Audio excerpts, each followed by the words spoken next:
Hi guys, Vlad here. Today I had a very easy fix, but unfortunately the Touch ID didn't work. So this phone is still going for parts, but I hope you will enjoy this video. So I have here another iPhone 6s rose gold, little bit worn, not bent, buttons click. I'm missing two screws already. SIM tray present.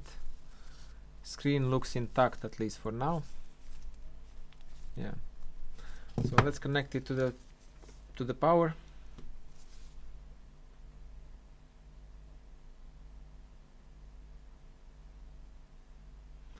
Okay. This looks like charging as well. Yeah, battery switched to the little bit faster charge, 700 milliamps. That probably means that battery is bad, like under 70% or 70% something. And good sign the phone is charging, but we don't have image there. Let's see if we have image under backlight.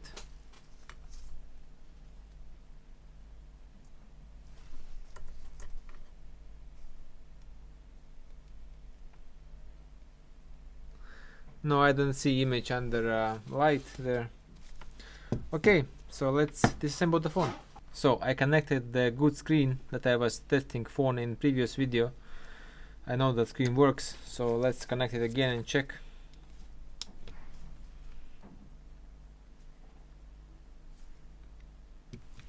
Okay, maybe I better connect without the battery so we see a flashing Apple logo.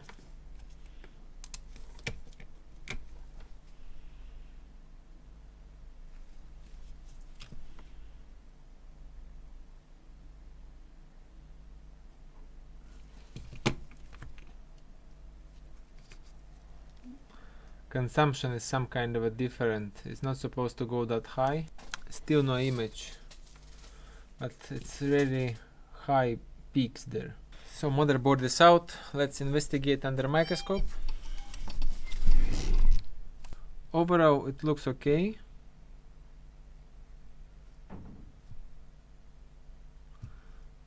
There is something inside this screw. Hopefully that's not a long screw damage.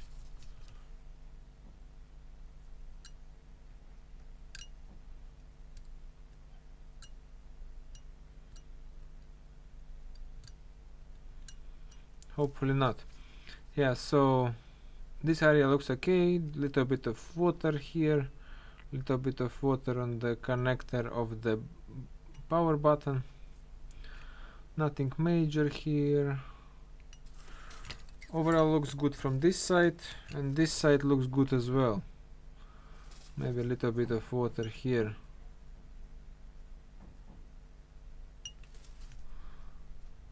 Just a little bit here. Overall looks fine. Let's just in case remove the sticker and check the area there. Yeah, this area looks very clean. Nothing bad here.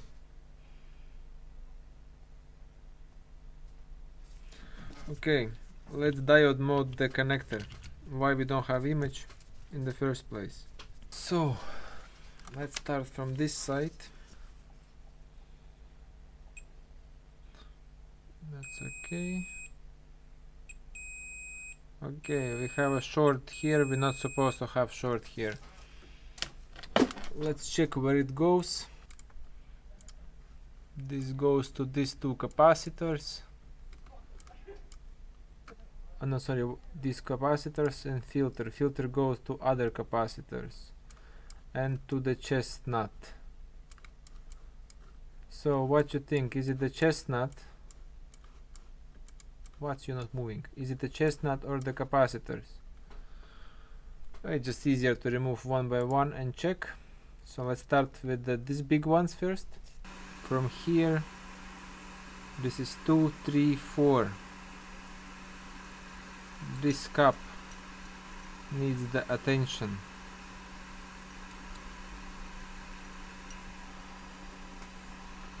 One, this is filter, but looks like a cup. Actually, it's probably easier to remove chestnut first.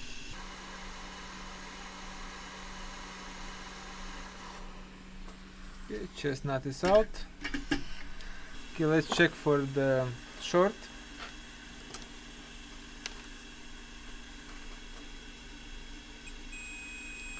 We still do have short. Okay, now we will go one by one capacitors. First is out.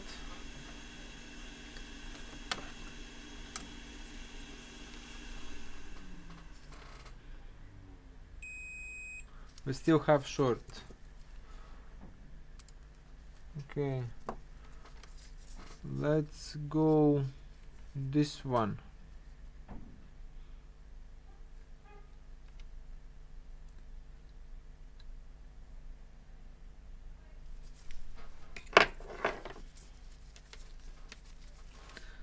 Still short or not?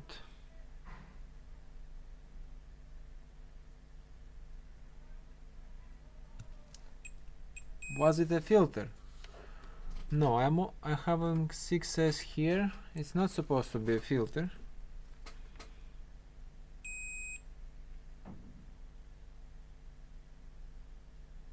So was it a filter?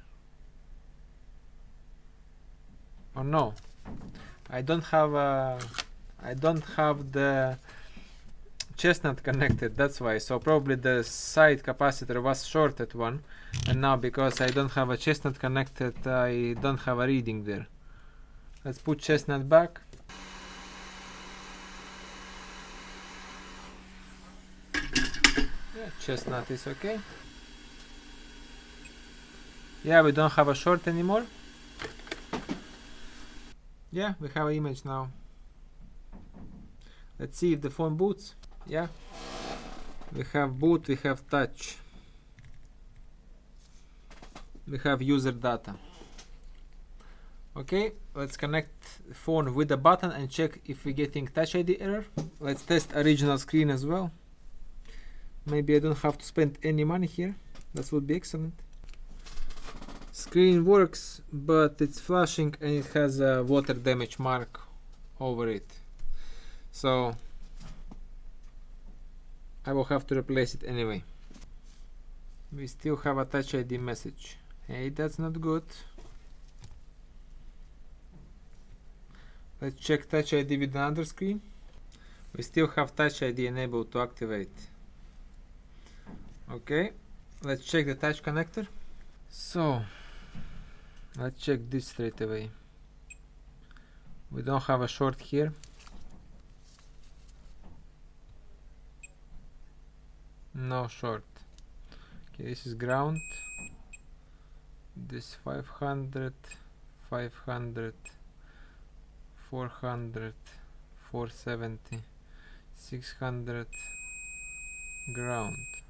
That's high reading. 400, high reading. 600. That looks okay. OL, OL, 300. Yeah, that's okay. OL, OL, OL again. 470, that's fine. Ground, ground, 500, ground. We're getting all readings. Let's check for voltages. What we're supposed to have? We're supposed to have 1.8 on the big connector and 2.7 on the other pin. Okay. Are we getting voltages?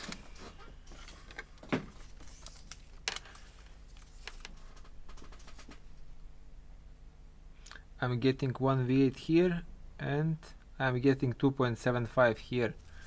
Yeah, that means the board is perfectly fine. Let's check the button itself. Connector is fine, cable is damaged little bit here. Maybe that's the issue. So either that's a replaced button or something failed there. Anyhow, this repair ends here as there is no point to continue with this phone. Yeah, I actually forgot about that. So if you restore the phone and connect it to the Trio tools, you can compare the parts serial numbers. For example, here I see that original Touch ID module is supposed to be like this, but in the phone actually installed something like that. So the Touch ID was replaced, and 3U2s are telling me that.